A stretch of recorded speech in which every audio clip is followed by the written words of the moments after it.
Muy bien, es una costumbre navideña en esta cultura nuestra.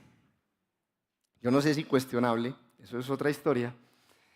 Entregarle regalos a los niños de parte de el niño Dios o Papá Noel, como usted le quiera llamar. Tarde o temprano, los pequeños se enteran de la verdadera identidad de este personaje fantástico, con distintos resultados. Algunos sienten desilusión y tristeza, se sienten engañados.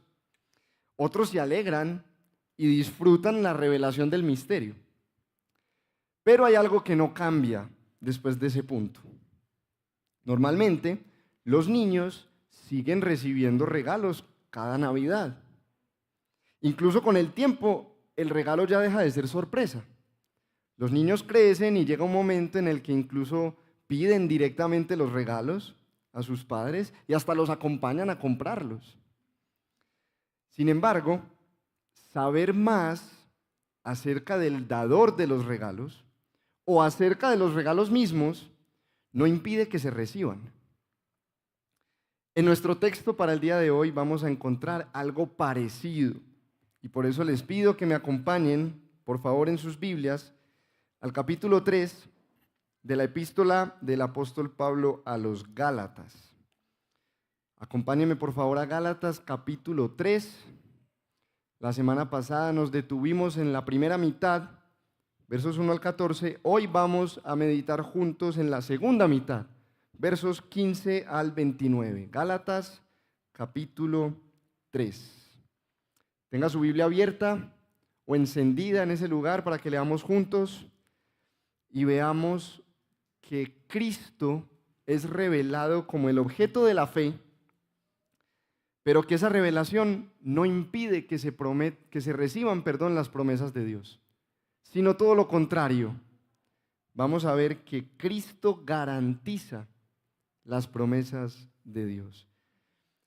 Permítame leer para ustedes en la Nueva Biblia de las Américas, primero los versos 15 al 18.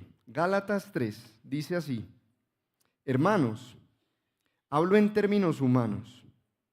Un pacto, aunque sea humano, una vez ratificado, nadie lo invalida, ni le añade condiciones. Ahora bien, las promesas fueron hechas a Abraham y a su descendencia. No dice y a las descendencias como refiriéndose a muchas, sino más bien a una, y a tu descendencia, es decir, Cristo.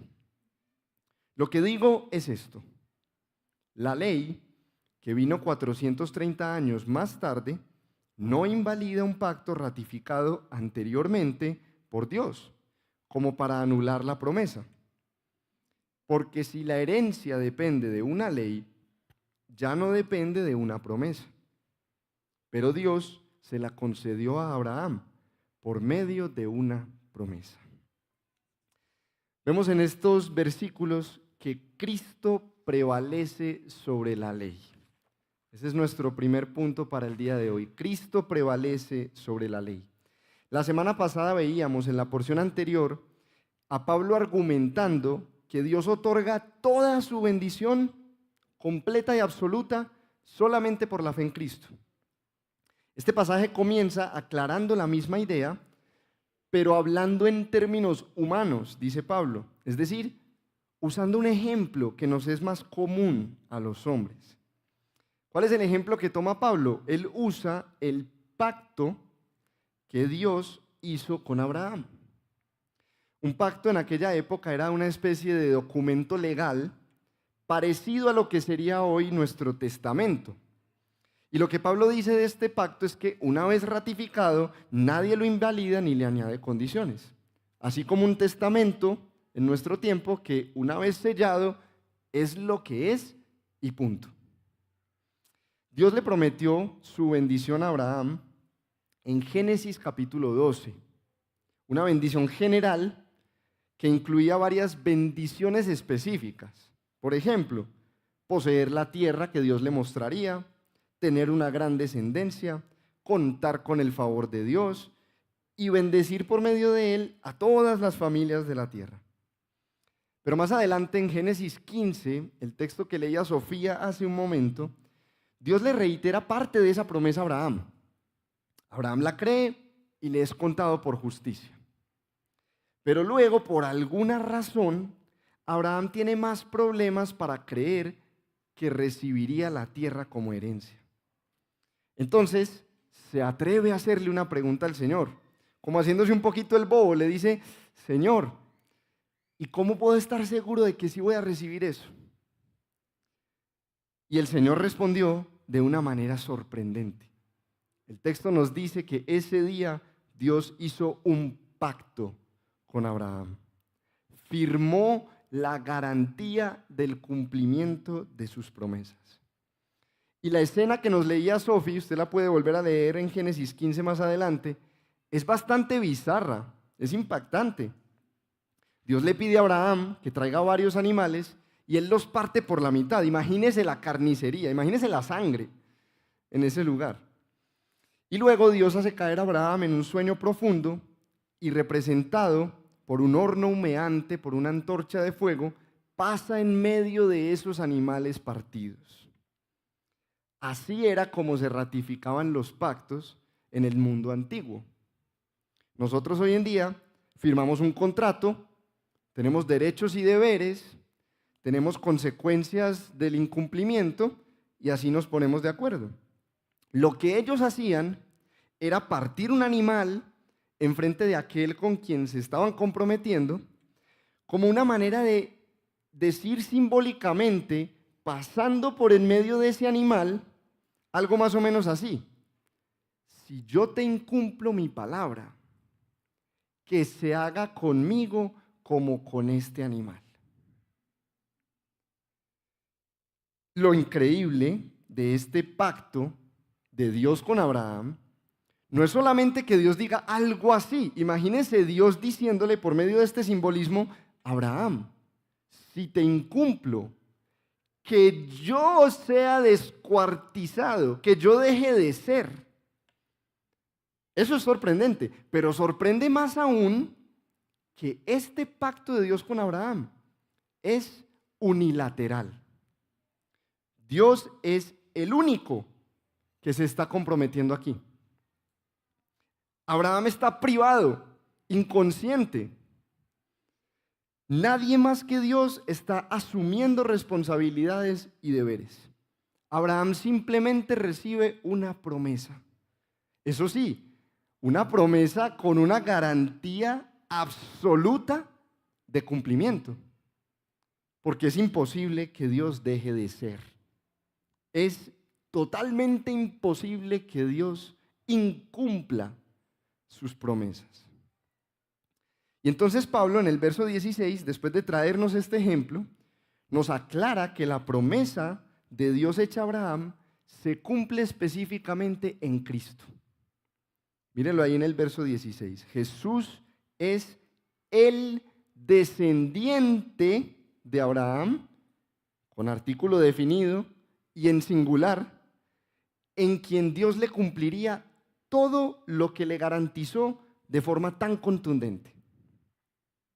¿Cuál es el punto? El mismo Pablo dice en el verso 17, gracias a Dios que lo aclara. Lo que digo es esto: que la ley, que vino 430 años más tarde de ese pacto, no invalida el pacto que Dios ya había ratificado, como para anular la promesa. Pablo usa aquí el término la ley para referirse a otro pacto, un pacto distinto, el pacto que Dios hizo con Moisés 430 años más tarde. Ese pacto, por lo general, nos resulta más familiar. Este es el pacto del Sinaí, este es el pacto mosaico, este es el judaísmo del Antiguo Testamento, que se recoge básicamente en el Pentateuco, los 5 primeros libros de la Biblia, de Génesis a Deuteronomio. A ese pacto, a ese segundo pacto, es que pertenecen los 10 mandamientos, las ceremonias religiosas de los judíos, las regulaciones para la nación de Israel en la tierra prometida, etcétera, etcétera. Ese segundo pacto con Moisés es genéricamente llamado la ley. Y Pablo está diciendo que no anula la promesa del primer pacto hecho con Abraham. No lo invalida, es lo que dice en nuestro texto. Y como Cristo es el cumplimiento de esa promesa, por eso decimos que Cristo prevalece sobre la ley. ¿Pero por qué? Porque aunque Abraham no sabía que el Cristo, el Mesías, se llama Jesús de Nazaret, como nosotros sí sabemos hoy, él sabía que por el simple hecho de haber creído la promesa de Dios, recibiría la herencia que le prometió. Él no sabía cómo Dios le iba a cumplir esa promesa. Él no conocía todos los detalles del cumplimiento de esa promesa, porque la revelación en la Biblia es progresiva, va avanzando poco a poco. Pero él sí creyó a Dios, confió en él, y eso fue suficiente. Abigail, nuestra hijita mayor, va a cumplir 4 años en diciembre, Dios mediante, y ya sabe desde hace meses, porque nosotros le prometimos, que vamos a celebrar su cumpleaños en la piscina. Muy conveniente para nosotros porque es gratis, está en el mismo edificio donde vivimos y pues nos facilita mucho las cosas. Pero imaginemos que la administración del edificio decide cambiar la reglamentación, decide empezar a cobrar por disfrutar de la zona húmeda. Yo les aseguro que a pesar de eso, si nada extraordinario ocurre, nosotros como padres igualmente le vamos a cumplir la promesa a Abigail. Ella no tiene ni que enterarse de la nueva situación, solamente tiene que esperar recibir lo que se le prometió. No necesita saber más y no necesita hacer nada. A pesar de que las circunstancias hayan cambiado, nuestra promesa no, se mantiene. Y si podemos cumplirla, pues lo haremos. No es diferente para nosotros hoy, cuando se trata de recibir la bendición de Dios. Lo hacemos por fe en lo que Él prometió desde un principio y no por el cumplimiento de lo que exige la ley. Hoy sabemos que esa promesa es Jesús, pero eso no la anula, sino al contrario, la refuerza, la garantiza, la fortalece. Porque la ley vino mucho después de la promesa y no la invalidó. Pero obviamente esto levanta una pregunta. Y yo creo que en este punto de haber entrado a la epístola a los Gálatas, esa pregunta ya se nos ha venido a la mente más de una vez. La pregunta es esta. Entonces, ¿para qué sirve la ley? Hemos repetido hasta el cansancio que la ley no justifica, que la salvación es por fe, que no volvamos a la ley, que nos aferremos al Evangelio. Pero entonces, ¿qué hacemos con la ley? Y gracias al Señor que este texto contesta de una vez por todas esa inquietud, lo que nos lleva a nuestro segundo punto. La ley nos conduce a Cristo. Leamos los versos 19 al 24. Mire cómo Pablo mismo introduce la pregunta. Entonces, ¿para qué fue dada la ley? Pablo sabe que eso es lo que nos vamos a preguntar y contesta. Fue añadida a causa de las transgresiones, hasta que viniera la descendencia a la cual había sido hecha la promesa. Ley que fue promulgada mediante ángeles por mano de un mediador. Ahora bien, un mediador no representa a uno solo, pero Dios es uno solo. ¿Es entonces la ley contraria a las promesas de Dios? De ningún modo, porque si se hubiera dado una ley capaz de impartir vida, entonces la justicia ciertamente hubiera dependido de la ley. Pero la Escritura lo encerró todo bajo pecado, para que la promesa que es por la fe en Jesucristo fuera dada a todos los que creen. Antes de venir la fe, estábamos encerrados bajo la ley, confinados para la fe que había de ser revelada. De manera que la ley ha venido a ser nuestro guía para conducirnos a Cristo, a fin de que seamos justificados por la fe. ¿Para qué sirve la ley entonces? La ley nos conduce a Cristo. Esa podría ser la respuesta corta a la pregunta que el mismo Pablo propone. Pero ¿cómo es que la ley nos conduce a Cristo? Vamos a entender un poco mejor lo que enseña Pablo acerca de la ley en este pasaje. Son por lo menos tres cosas. Número uno, la ley expone el pecado. La ley expone el pecado. Pablo dice que fue añadida a causa de la transgresión. Esto quiere decir que la ley hace evidente que somos pecadores, que somos transgresores. Si no hubiera una ley que nos sirviera como estándar o como espejo para compararnos, nosotros no sabríamos que estamos condenados y que necesitamos salvación. El mismo Pablo lo dijo en otro lugar de esta forma: yo no hubiera llegado a conocer el pecado, si no hubiera sido por medio de la ley. Porque yo no hubiera sabido lo que es la codicia, por ejemplo, si la ley no dijera, no codiciarás. Romanos 7:7. El propósito de la ley es evidenciar que somos pecadores. La ley solamente puede hacer esto: nos condena como culpables, nos presenta como transgresores, pero no es capaz de impartir vida, como dice el verso 21. Pablo dice que la Escritura, refiriéndose al Antiguo Testamento, a todo ese pacto de la ley, lo encerró todo bajo pecado. Qué expresión tan interesante. Es decir, Pablo nos muestra que estamos totalmente esclavizados por la ley y que no tenemos escapatoria, que no podemos ser libres.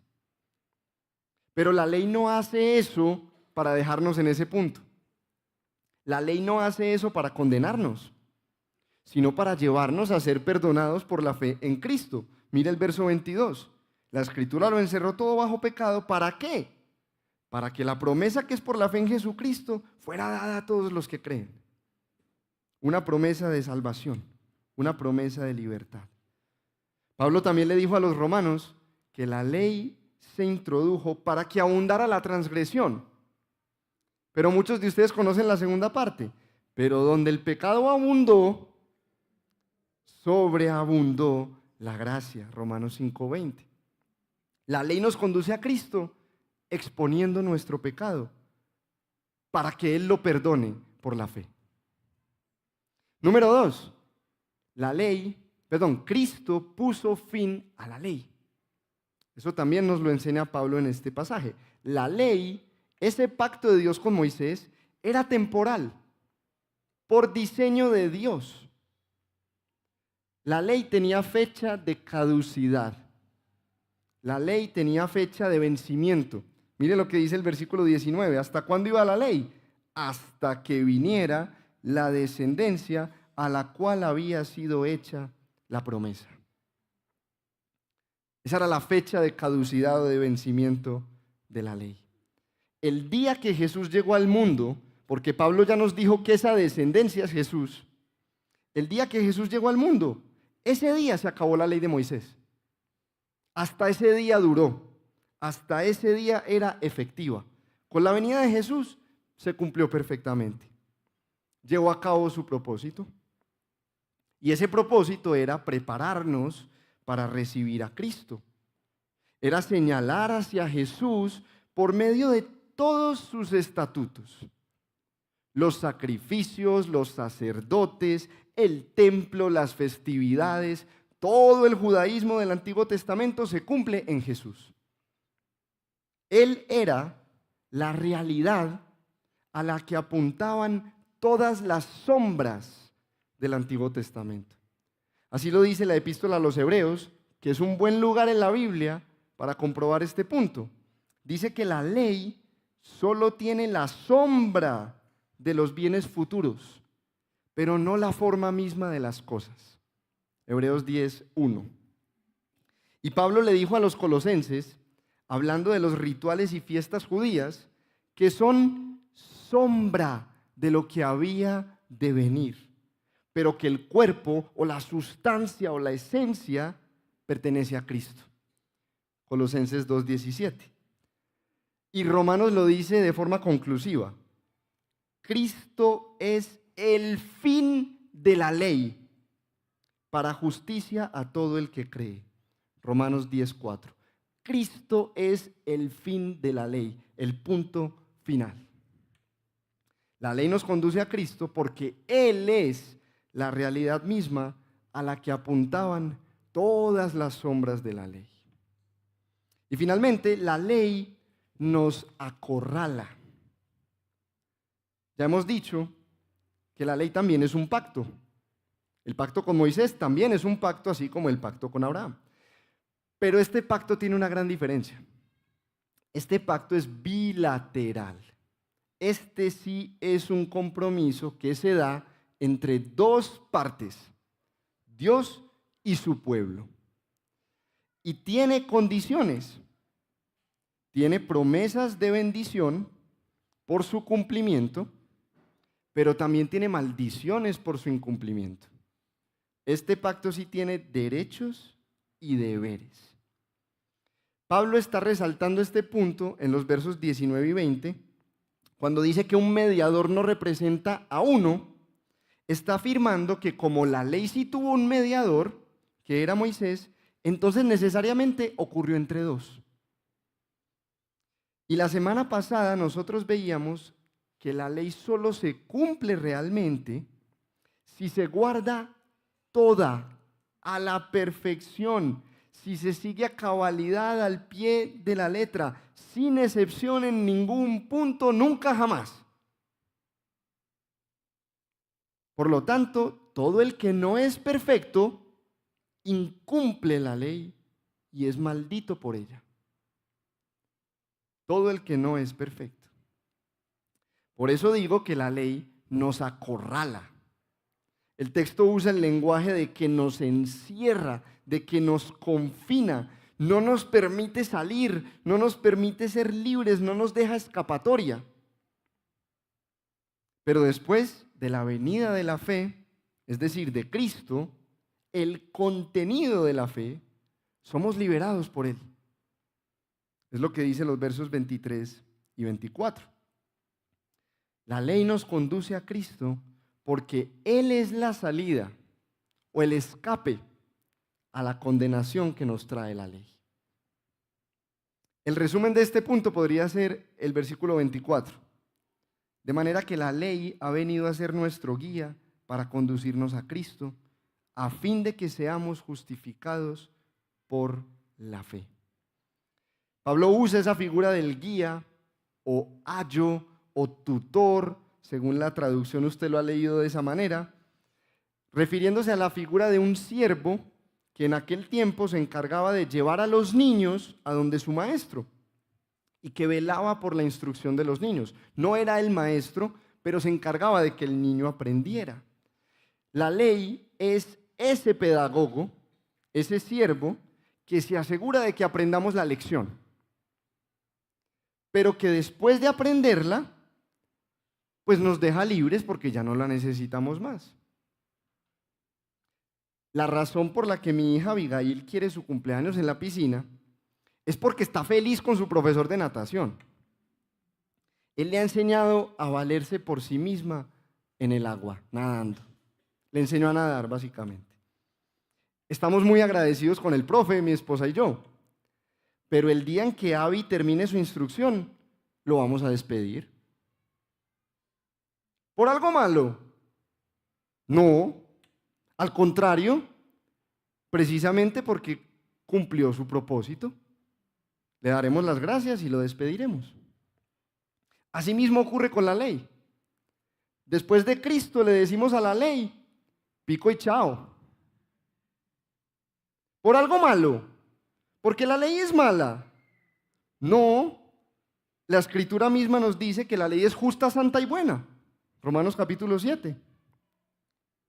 Porque la ley es contraria a las promesas de Dios. De ningún modo, dice Pablo en el verso 21. Al contrario, porque la ley confirma las promesas de Dios, porque la ley cumplió con su tarea, que no era salvar, no era impartir vida, sino señalar al Salvador. Y listo. La ley nos conduce a Cristo, que perdona nuestros pecados. La ley nos conduce a Cristo, que la cumple a plenitud. Y la ley nos conduce a Cristo, que nos libra de la maldición por incumplirla.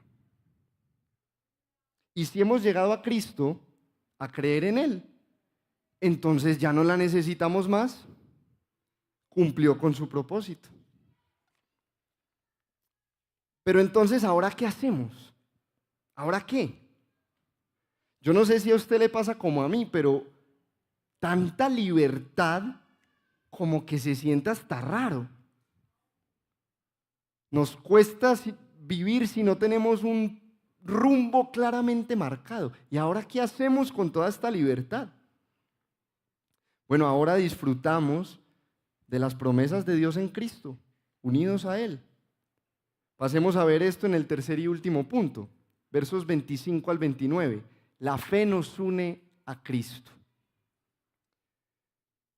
Pero ahora que ha venido la fe, ya no estamos bajo el guía, pues todos ustedes son hijos de Dios mediante la fe en Cristo Jesús. Porque todos los que fueron bautizados en Cristo, de Cristo se han revestido. No hay judío ni griego, no hay esclavo ni libre, no hay hombre ni mujer, porque todos son uno en Cristo Jesús. Y si ustedes son de Cristo, entonces son descendencia de Abraham, herederos según la promesa. Ahora que ya no estamos bajo el guía, ¿qué pasa? Somos adoptados como hijos de Dios mediante la fe en Cristo Jesús. Ahora gozamos de nuestra plena identidad. El día en que nos bautizamos, que estamos representando visiblemente nuestra fe en Jesús, ese día nos revestimos, nos recubrimos de Jesús mismo. Es como si fuéramos introducidos dentro de Él. Por eso Pablo usa el lenguaje de estar en Él, dentro de Él, unidos a Él. De tal manera que cuando Dios nos mira, es como si viera a Jesús mismo, en toda su perfección, en toda su justicia. Esto tiene una implicación para nosotros. Esto significa que Dios nos trata como a sus hijos con el mismo amor que le tiene a Jesús. ¿Escuchaste bien? Con el mismo amor que le tiene a Jesús. Si tú crees en Jesús, entonces estás unido a Él por medio de la fe. Y todo lo suyo es tuyo, incluyendo el amor y la complacencia que el Padre siente por Él. Si tú crees en Jesús, entonces eres un hijo o una hija de Dios. Y Él no te ama menos que a Cristo mismo. Jesús lo afirmó así en Juan 17:23, por si le parece muy atrevida mi declaración y vaya y búsquela. Juan 17:23. Pero Jesús no solo te ama así a ti. Jesús ama con ese mismo amor puro y perfecto a todos los demás que han venido a creer en Jesús, sin distinción y sin diferencia alguna. Es lo que recoge el versículo 28. Que todos los que somos adoptados por Dios de la misma manera, lo seamos de la misma forma por fe, tiene una implicación. Nos iguala a todos. Si llegamos a Dios y a recibir esta bendición por el mismo camino, entonces ninguno es superior a otro. Nadie pertenece a un grupo de personas que sea privilegiado por encima de otro grupo de personas. El texto en el verso 28 usa 3 categorías distintas que son muy importantes. Menciona una categoría que es étnica o que es cultural, judíos y griegos o judíos y gentiles, y nos dice que son uno en Cristo. Ninguno es superior al otro, aunque unos se creyeran superiores. Luego el texto usa la categoría de esclavo y libre.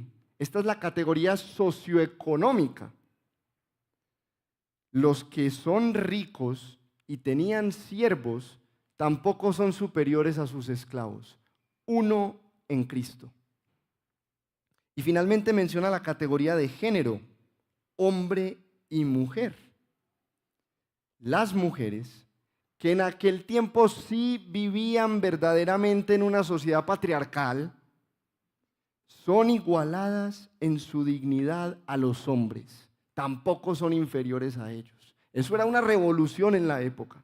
Eso no pasaba en ningún lado aparte de la iglesia. Y este punto hay que aclararlo. Tristemente. Porque el punto de igualdad entre hombres y mujeres es nuestra dignidad delante de Dios. Lamentablemente hay personas liberales en nuestro tiempo que toman este versículo, por supuesto, desprendido de su contexto, para defender la ideología de género y para abogar en favor de la agenda LGBTIQ+. Sí hay diferencias entre hombres y mujeres, y son obvias. Son diferencias de diseño, son diferencias de roles, son diferencias biológicas, son diferencias psicológicas, pero somos uno en Cristo. Igualmente dignos, igualmente amados, igualmente pertenecientes a Él. Y no solo hombres y mujeres, sino todos. Por la fe en Jesús, tú recibes todo lo que es de Cristo. Tú eres elevado a la categoría de hijo de Dios y revestido con la dignidad de Cristo mismo, junto con todos los que creen. El versículo 29 entonces es como la conclusión de todo este pasaje.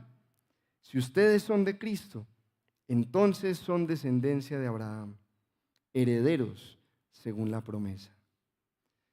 Esas son muy buenas noticias.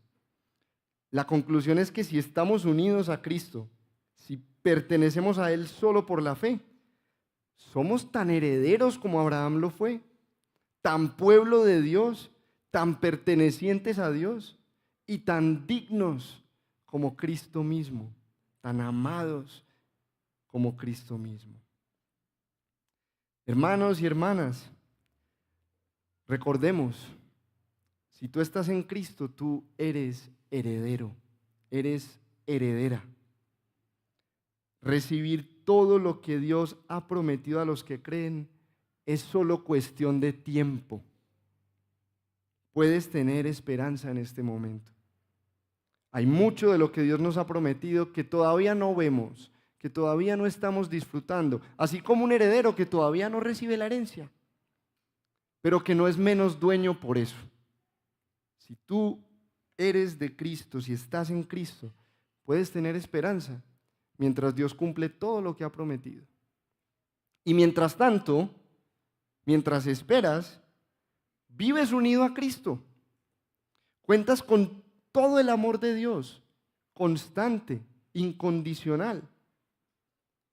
Gozas de todo su favor. Y lo mejor de todo, no estás solo. Estás también con los suyos, con los que son de Dios, con los que Él nos ha dado para esta etapa de peregrinaje, hasta que lleguemos a la herencia, a la promesa.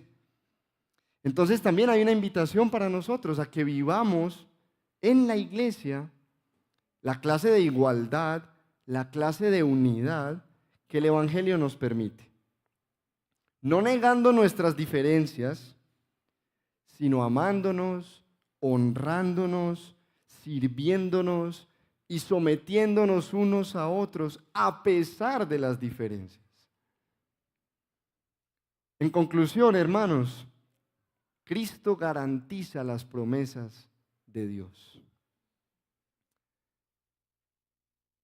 Pero a nosotros nos cuesta creerlo, ¿cierto? Nosotros somos como Abraham. Nos da un poquito de pena admitirlo, pero nosotros quisiéramos preguntar, Señor, ¿y cómo puedo saber que recibiré todo esto? ¿Y sabes cómo respondió Dios? ¿Sabes cómo puedes estar seguro de que recibirás todo lo que Dios ha prometido? Por la cruz de Cristo. Porque en la cruz efectivamente ocurrió lo inimaginable. Dios fue partido. En la cruz, Dios fue traspasado, molido hasta la muerte para cumplir con su palabra.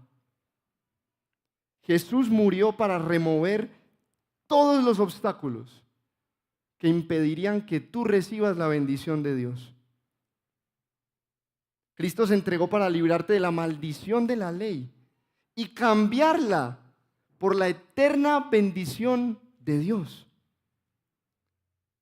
Si tú necesitas seguridad para saber que Dios cumplirá sus promesas, tienes que mirar fuera de ti.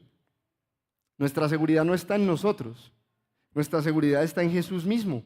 Por eso es tan segura, por eso es estable, por eso es que está garantizada.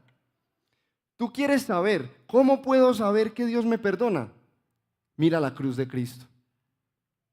¿Cómo puedo saber que Dios me ama? Mira la cruz de Cristo.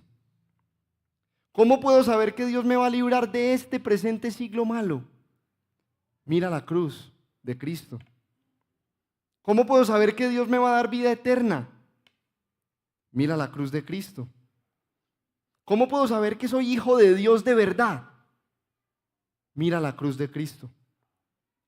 ¿Cómo puedo saber que pertenezco a su pueblo? A pesar de que soy tan diferente a tantos o a todos. Mira la cruz de Cristo.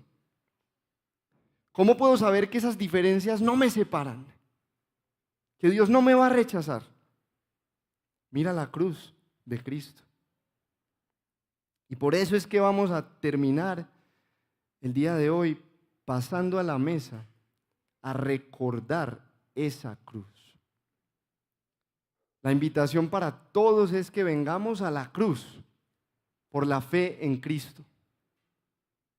La invitación para ti, si te has bautizado, si te has revestido de Cristo, si has confirmado tu fe públicamente a través del bautismo, es que pases a la mesa, que tomes el pan, que tomes la copa, miembros del Redil del Poblado o de otras iglesias que nos visitan, en sana comunión con ellas, pasemos a la mesa a tomar el pan y la copa. Y si tú no te has bautizado, por favor no pases a la mesa, pero no dejes de venir a la cruz.